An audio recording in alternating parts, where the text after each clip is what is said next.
warahmatullahi wabarakatuh. Perkenalkan, nama saya Evi Faridatul Afifah dari kelas 3 EB09 dengan nomor NPM 2221832. Nah, kali ini saya akan menjelaskan tentang sejarah bahasa Indonesia beserta fungsi dan kenapa kita penting mempelajari bahasa Indonesia. Nah, yang pertama, bahasa Indonesia itu lahir pada tanggal 28 Oktober 1928 yang bertepatan dengan Hari Sumpah Pemuda. Nah, bahasa Indonesia itu dinyatakan kedudukannya sebagai bahasa negara pada tanggal 18 Agustus 1945. Pada saat itu juga, Undang-Undang Dasar 45 disahkan sebagai Undang-Undang Dasar Negara Republik Indonesia yang di dalamnya itu termuat bahasa Indonesia adalah sebagai bahasa negara. Bahasa Indonesia ini tumbuh dan berkembang dari bahasa Melayu yang sejak dulu digunakan sebagai bahasa pemersatu. Bahasa Melayu juga digunakan sebagai alat perhubungan antar suku di Nusantara dan sebagai bahasa perdagangan. Jadi, dulu ketika berdagang, ada pedagang dari Nusantara maupun luar Nusantara itu menggunakan bahasa Melayu. Nah, perkembangan bahasa Melayu di Indonesia itu mendorong dan mempengaruhi tumbuhnya persaudaraan dan persatuan bangsa Indonesia, yang sejak saat itu, para pemuda yang tergabung dalam perkumpulan pergerakan secara sadar mengangkat bahasa Melayu menjadi bahasa Indonesia.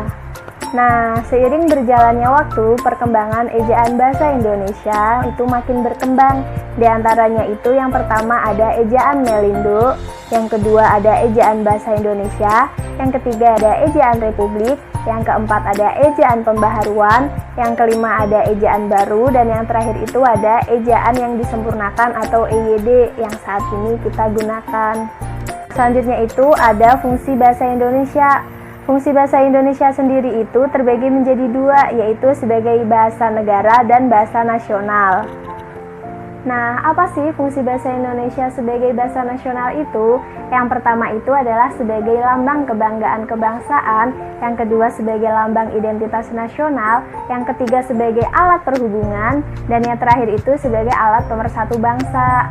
Sedangkan fungsi bahasa Indonesia sebagai bahasa negara itu ada sebagai bahasa yang digunakan dalam peristiwa kenegaraan, yang kedua sebagai bahasa pengantar di lembaga pendidikan, yang ketiga sebagai alat perhubungan tingkat nasional, dan yang terakhir adalah sebagai alat perkembangan kebudayaan dan iptek nasional. Jadi, fungsi bahasa Indonesia itu ada dua ya, yaitu fungsi bahasa Indonesia sebagai bahasa nasional dan bahasa Indonesia sebagai bahasa negara. Terus, apa sih pentingnya kita belajar bahasa Indonesia itu? Nah, belajar bahasa Indonesia itu penting ya. Di antaranya itu, yang pertama, kita sebagai warga negara Indonesia wajib mempelajari bahasa kita sendiri sebelum mempelajari bahasa asing. Terus, yang kedua itu sebagai pemersatu bangsa, karena Indonesia itu terdiri dari berbagai suku. Nah, di dalam suku itu mempunyai bahasa daerah masing-masing. Jadi, kita sebagai penghubungnya itu adalah bahasa Indonesia. Nah, yang terakhir itu, kita sebagai pelajar atau mahasiswa perlu mempelajari bahasa Indonesia. Kenapa?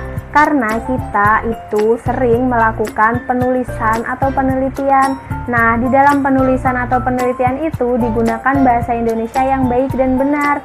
Maka dari itu, kita perlu mempelajari bahasa Indonesia. Sekarang udah jelas kan apa pentingnya kita belajar bahasa Indonesia.